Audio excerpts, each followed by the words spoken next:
Are you wanting to increase your income, but the thought of working more hours makes you want to slide right out of your chair and hide under your desk? Well, don't do it just yet. Stay put, because we're going to discuss some strategies that you may not have considered while trying to increase your income. Now, before we jump into this topic, I really want to acknowledge the elephant in the room, because right now it's no surprise to you that the economy is a little bit turbulent and inflation is on the rise. So, is this the right time to be discussing this topic? Absolutely yes. There's more millionaires and billionaires created in tough times, and there are many, many reasons for this. But one of them is that they know when and where and how to position their services. So maybe you've heard the term charge what you're worth. Well, I've got a really big problem with this saying, and that is because, and you probably have known someone like this, someone who is really, really skilled at what they do. Because what if someone who is really skilled had low self-worth? Now, maybe you've known someone like this. People with low self-worth lack confidence about who they are and what they can do, and they often feel incompetent or inadequate. Now, should they charge less just because that's the way they feel? I don't think so. Now, at the other end of the scale, let's talk about people with an overinflated self-worth. They come across as arrogant, and arrogance is having or revealing an exaggerated sense of their importance or their abilities. So if someone has an overinflated self-worth, but they're not skilled, the saying charge what you're worth means they're naturally going to charge a higher price. So what if instead of charging what you're worth, you charged your value? Instead of basing what you charge on how you're feeling, you charge based on the value you bring to the table for your clients. Now, this, we all know what this is. It's a bar of silver. But what you may not have known is in ancient Greece, this was actually called a talent. And a talent was equivalent to 20 years of wages for someone who was working on the land 6 days a week. Now, if you think about someone that has worked for 20 years, they're going to have a lot of talent. So I looked up the average remuneration for a financial advisor, and it's $120,000 a year. Now, obviously, when they start off, they're earning a little bit less. By 20 years, they're probably earning more. So I'm just going to go with the average of $120,000 a year over 20 years. That's $2.4 million. That's how much their talent is worth, or that's the value that they have within them. Now, I'm originally from Adelaide, which is back in the days Holden territory, and I once heard a story about the production line in the factory. Now, there was a gentleman that worked there for this story. Let's call him Fred, and Fred had worked at Holden's for 40 years. Everyone knew him. He'd worked on every single station in the whole factory, or every single, point of the production line. He knew the factory back to front. There was nothing that Fred couldn't fix when something went wrong. But it came to the time where Fred did decide that he was going to retire. They threw him a big retirement party, and he left. Now, not long after that, on one of the night shifts, the production line's moving along, and suddenly it just comes to a dead stop. Everyone's like, what's going on? Everyone's like, don't panic, don't worry, we've got this. The managers ran around, they're trying to figure it out. And that turned to panic pretty soon, because the line had been stopped for a really long time.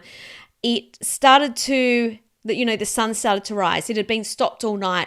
The executive team were coming in. They were really worried at this point, because when the production line stops in a factory of that size, it costs hundreds of thousands of dollars just a minute.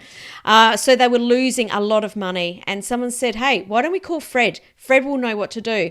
So they called in Fred. He went into the factory. He walked in. He looked at a couple of things. He was, yep, I think I know what this is. He walked over to a box on the wall. He put his little screwdriver in and gave it a quarter of a turn, and the production line whirred back into action. Everyone cheered. It was a great moment. And Fred gave them his invoice for $25,000. And the executive team's like, are you kidding me, Fred? That took you like less than 5 minutes. Why would we pay you $25,000 to fix this? And he said, well, if I hadn't have come in, that would have cost you millions and millions of dollars. And whether that story is true or not, I don't actually know. But this is a great story to help us understand that our value and our knowledge and our skills is worth a lot more than we might be charging. Now, obviously, not every one of us can charge $25,000 for 15 minutes, but some of us may be able to. But talent is not enough. We need to be able to show people how it is that we're able to add value to them, how it is that we're able to help them. We have to be able to communicate the value that we have. Now, many of you have probably heard this saying, people buy from people they know, like, and trust. But a lot of people get really confused on what this trust actually means. Now, if we're walking down the road with a group of friends and one of them trips and falls over, our friends trust that we will help them to get up off the road. They trust that we're a good person. But in this scenario that we're talking about today, trust means something different. Trust means that your prospect or your audience understands that you have the solution to solve their problem. Now, this is the problem that I see with a lot of service providers in being able to really leverage their income and earn more income. And I'm going to put all of this together in just a moment.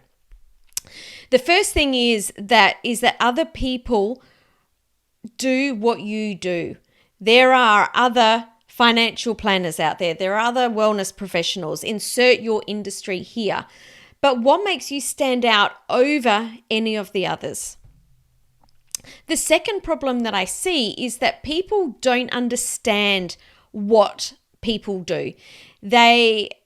When I say they, I'm talking about the business owner. So it could be you, the expert, the business owner, the entrepreneur, have so much knowledge and expertise. They know so much stuff. Their head is full of so much knowledge that when they try to explain to people what it is that they do, it comes out like a big jumbled mess of words. They're unable to effectively articulate what they do in a way that others easily understand. And the third problem I see is that they're not widely known. It's like they're in a circle, their family understands what they do, but essentially in the wider scheme of things, they're the world's best kept secret. So the opportunity, if you get this right, is that whilst there are others out there doing what you do, you stand out. You own your niche of one. You're the one that people remember and immediately recognize. Instead of people around you not really understanding what you do, they absolutely know, and they can also articulate what you do to other people.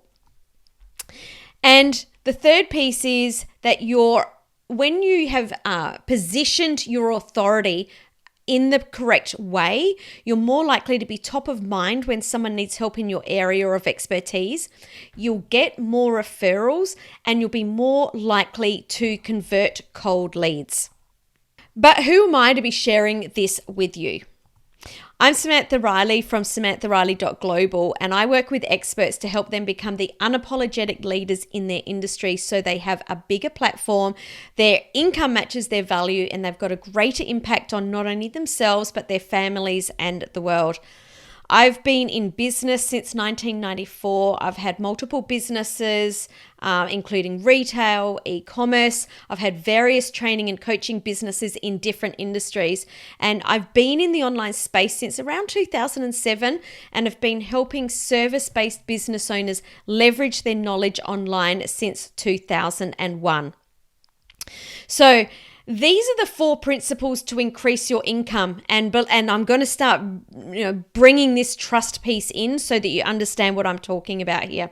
So the 4 principles to increase your income. So Principle number 1 is your diamond factor. So your diamond factor is what makes you stand out, what makes you shine, what makes you stand out amongst all the noise.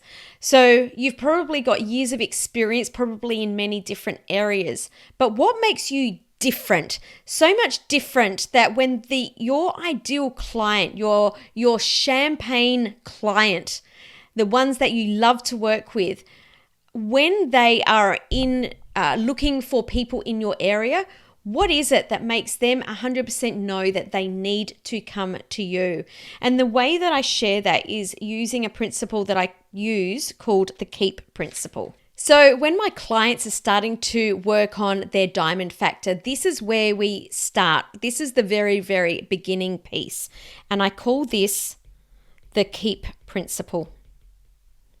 So this is the thing that will keep the right people coming back into your world over and over again. So there's 4 different parts to the KEEP principle. And the first one is knowledge. So your knowledge is what I would call your traditional education. So it's your, what is it that you put on your resume? What are your degrees? What are the courses that you've done? What are the certificates that you've got? What do people know you as? And we want to put as much down.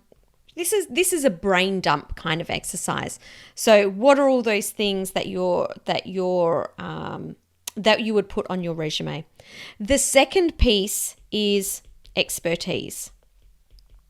So if you were going to drill down into what makes you known in your industry, what is it that people come to you for? What is it that the people in your office reach out to you for because you've got the exact expertise in this area? I want you to brainstorm all of these pieces. So maybe you're an accountant and your expertise is self-managed super. Maybe it's things to do with the business, different types of business accounting. So writing down all of your expertise. The third area that I want you to brainstorm is your experience. So this is both your experiences within your career, but also experiences in your life. Maybe you are a parent of 6 children and you've got some different problem-solving techniques to make sure that you and your kids are all out of the house by 7 a.m. in the morning. Maybe you've been through the death of a loved one. Maybe you have lost a large amount of weight. All of these experiences will give you insights that you may be able to attract more of those kinds of people, or they may just give you learnings that you're able to use in your branding or in your teaching or in your marketing. And the third piece is passions. So I'm not talking here about if you've got a passion in Lego to run out and open up a Lego store. What I'm talking about here is just brainstorming all of the things that you love, because these are things that you can use as in teachings, in metaphors. It could be, like I said, in your branding. It could be simply connection points. So how do people how do you connect with people that have the same sort of passions as you do? I'll give you an example of this. Actually, I've got a couple of different examples. So I am actually a qualified classical ballet teacher. I taught classical ballet for over 30 years. I don't teach classical ballet anymore, but I use a lot of the metaphors from my teaching children in my teaching today. I use a lot of the ways that I break down principles, the way that I broke principles down for 6-year-old children to learn very complex movements. I use those same principles and the same metaphors to help people to understand bigger concepts now. One of the other things that I talk about a lot, and I talk about this a lot in different interviews that I'm doing, is the fact that I am a qualified ballet teacher, and I also love V8 supercars. I'm a bit of a rev head, and having this sort of mix of things people remember that, and people ask a lot of questions about that because they find it quite intriguing. So start to think about all of the different passions that you have, because when they're top of mind, it helps you to bring together connection points or branding. It's the thing that makes you stand out. It's part of your diamond factor. So your diamond factor is the first part of really making sure that your brand stands out. The second part is getting clear on your unique solution. If you tell people what you do, like what you do, the title of what you do, most times you've already lost them. You know, I'm a financial planner, or I'm an accountant, or I'm a personal trainer. Start to get more clear. Who do you work with? What problem do they have? And what goal do you help them achieve? So you want to really own and be known for your niche. I talked about owning that niche of one. And the way that you can effectively do this is really drilling down to get clarity on who that person is. When you say that you work with anyone, you're effectively marketing at no one. No one will see that message. Now, a lot of people find this really tricky because as small business owners, as entrepreneurs, most of the time we can actually solve just about any problem.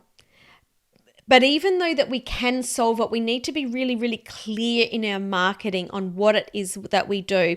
And this is another principle that I take my clients through, and I call this one the 6X effect.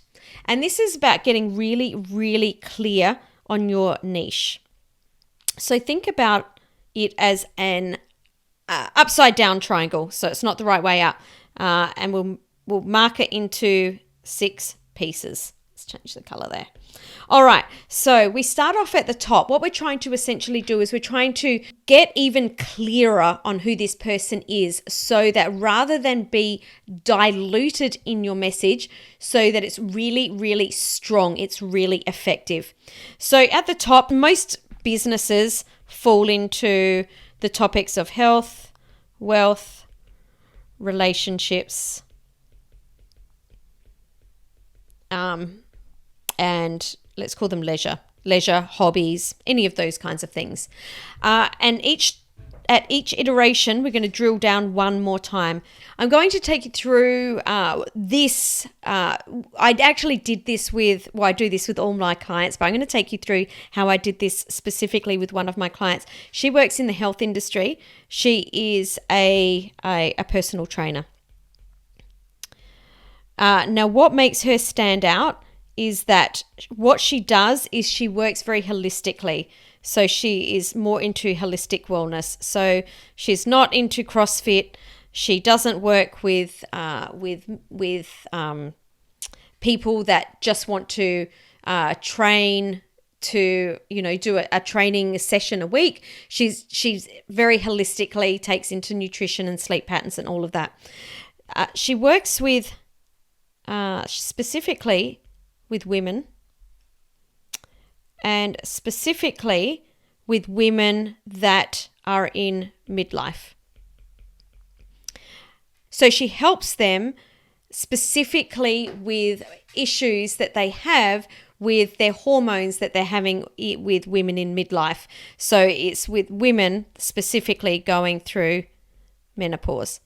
So this is how we drill down. So rather than say, I'm a personal trainer, she's able to then say, well, my unique solution is that I work with women that are going through symptoms of menopause, and this is the outcome that I help them to get. So this is a really great way to go through and understand exactly what it is that makes you different, drill down and get really, really clear on what it is that you do, so that you can carve out your niche of one rather than be in an area with everyone else. This will definitely mean that it is easier to increase your income. All right, so principle number 3 is leverage your talent.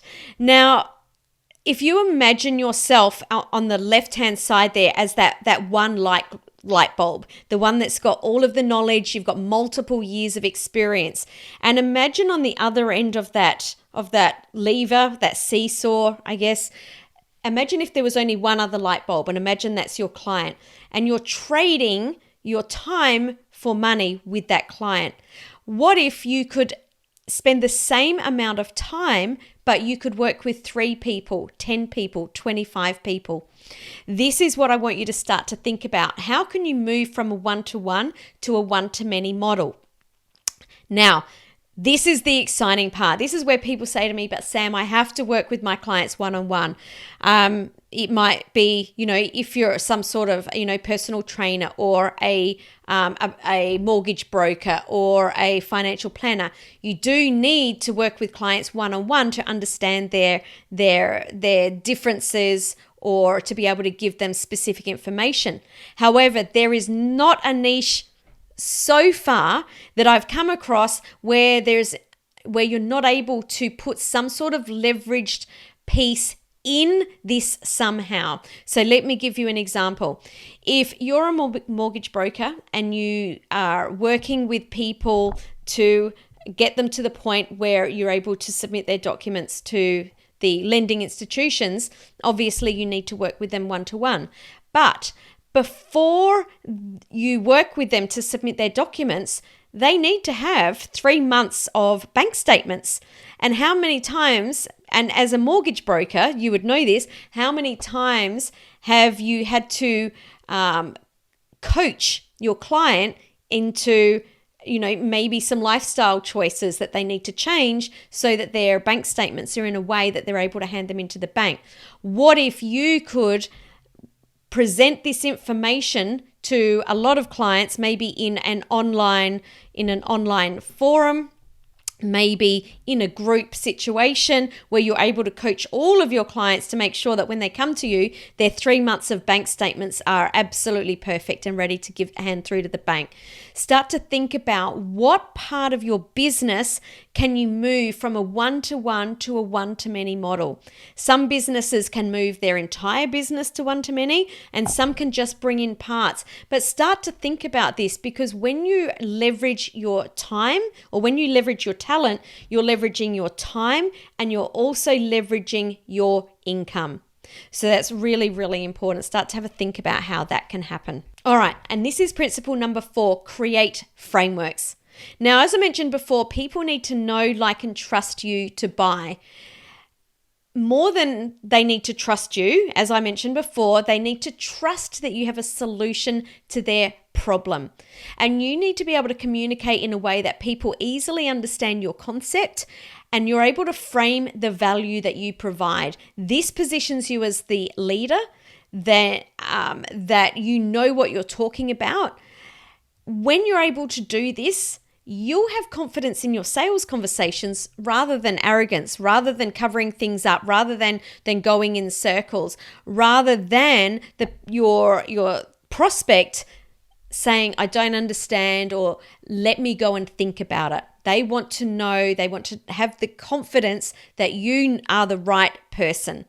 So when you know what you're doing, when you're able to articulate that clearly or communicate clearly, that you have a structure, they feel safe. And when they feel safe, that's when they're able to buy. All right, so I'm going to take you through what I call the trust frameworks. There's 4 different ways that you can create these frameworks, and you create them at different times for different reasons, but all of them are created in a way so you're able to easily communicate your concept and frame the value. Now, the first framework that I use or recommend that you create is a proprietary framework.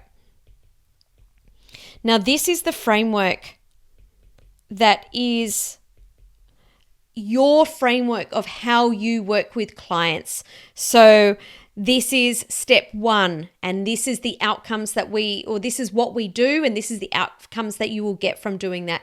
This is step 2.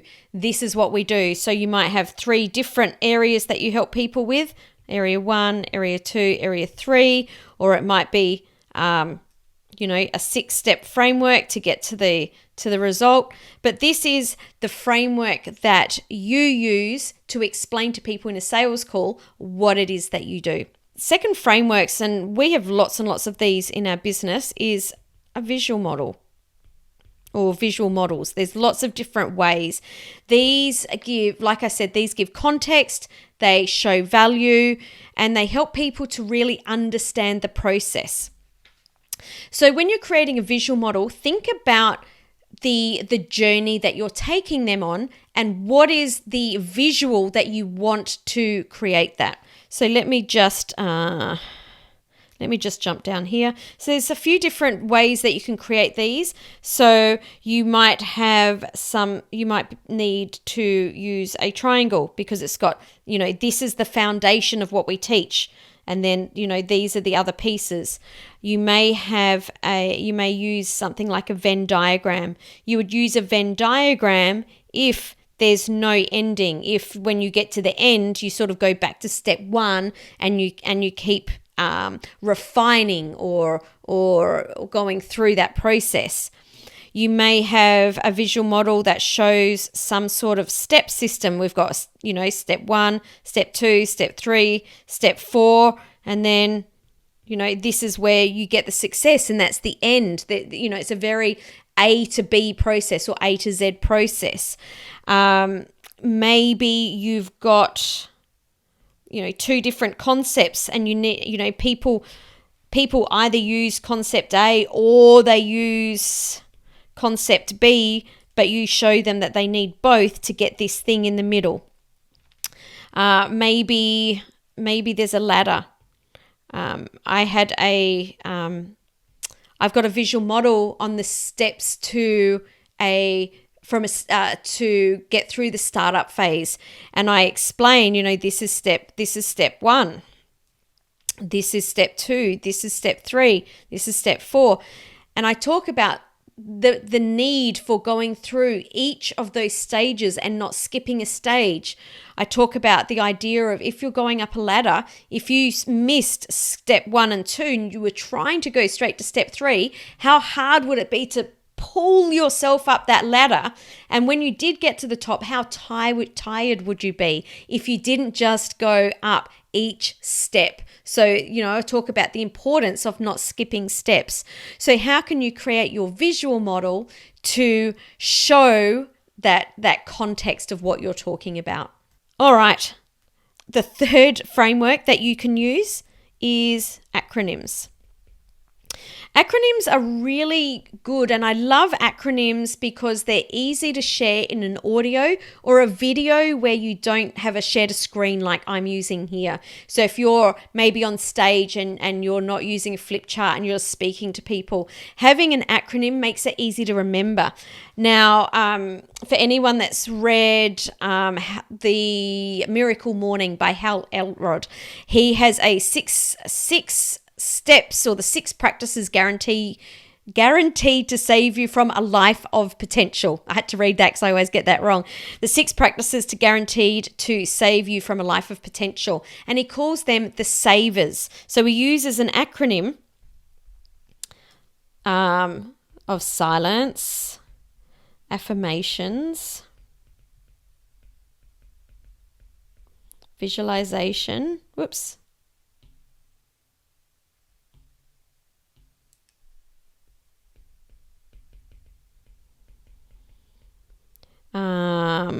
exercise, reading, and scribing. So that's an acronym, SAVERS, that helps him makes it easier to remember. That's moving around there. Makes it easier for people to remember every morning what they're doing. It's the SAVERS, and they just go through that. I've got another client, Jay Harris, and he has used his surname Harris as an acronym. So he uses the Harris method, and the letters in Harris takes people through the different things that he will take them through in his program. So there's different ways that you can use acronyms, but like I said, they are easy to share in audio, in visual, and they're easy to remember. And the fourth kind of framework is, and I love this one, is patterns. So patterns are also easy to remember. They're, things like Or actually, if I think back from when my children were very first learning to read, their very first readers had a lot of patterns in them. So patterns are a way to get a concept across very easily so that people remember. And again, you're able to put some, if you can put metaphors in with these patterns, they're even better. So I have a concept that I call the podcast guest advantage, and the podcast guest advantage is how you can leverage podcast interviews to grow your business and get more leads. So if you think of like a speedo on a car, and think of each around here, maybe it's 20 kilometers, 20 kilometers, or 10, 20, 30, 40, 50 kilometers an hour. Most people spend their time purely just reaching out to people and then recording the interview with them. So they're really only getting to 30 kilometers an hour. They're missing that 10 kilometers. So they're sort of bunny hopping a little bit. They're getting to 20 kilometers. They're getting to 30 kilometers. It's taking them a lot longer to get to their destination rather than sort of getting to 50 kilometers an hour.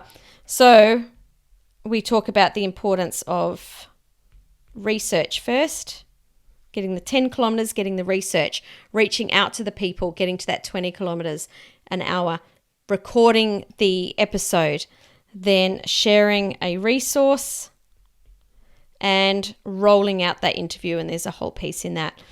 And that helps you to get to your outcome a lot faster.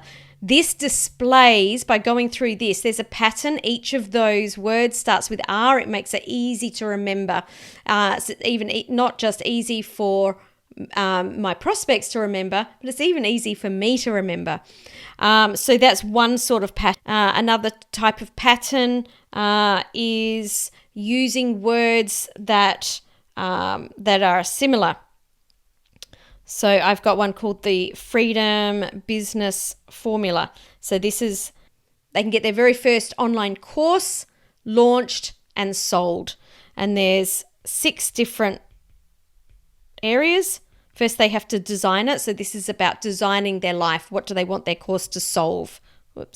Then they need to create it. So create their marketing so they can test if people actually want it. Then they sell it. Take it to market. If people buy it, then they can build it, they can deliver it, and then scale it. So you can see here there's a pattern: design it, create it, sell it, build it, deliver it, scale it. So how can you create these patterns so that people find what you are putting across is easy to remember? All right. Remember, to be the unapologetic leader in your industry, you must be able to effectively communicate your unique message. Understand that you've got multiple years of experience, however many years experience that is, no matter what that experience is, even if it's not all in just your field, it's valuable to your future clients. So you must be able to communicate your value so that you are paid for your value. Just going back over them. So number 1 is getting really clear on your diamond factor. What is it that makes you stand out? Number 2, your unique solution. What is what is it that people know that you do, that they can trust, that you're the only person that has that solution to what it is that they're looking for?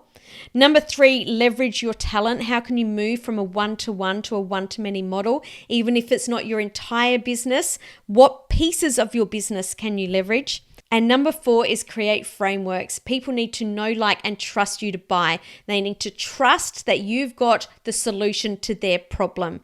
You need to be able to communicate in a way that people easily understand your concept. You need to be able to frame the value you provide. You need to position yourself as the leader and have the confidence in your sales conversations rather than the arrogance. When you're able to articulate this simply and clearly and show that you've got a structure, your prospects will feel safe. So I want you to remember this. You have more talent than you probably realize. It's super, super valuable. If you position yourself well, it'll pay you back so you have more money, which in turn gives you more freedom, more time to spend with your loved ones, more time to be doing what it is that you love, and then you'll be able to make a bigger impact. It will impact your life, it will impact your family's life, and you will be able to impact the world in a much bigger way. I'd love you to connect, stay connected with me. Now, we've talked a lot about leverage, but I haven't talked about different ways you can leverage. So I do have a free resource that I would love you to grab called the Freedom Business Matrix. It's got 9 strategies that you can implement straight away to multiply your income.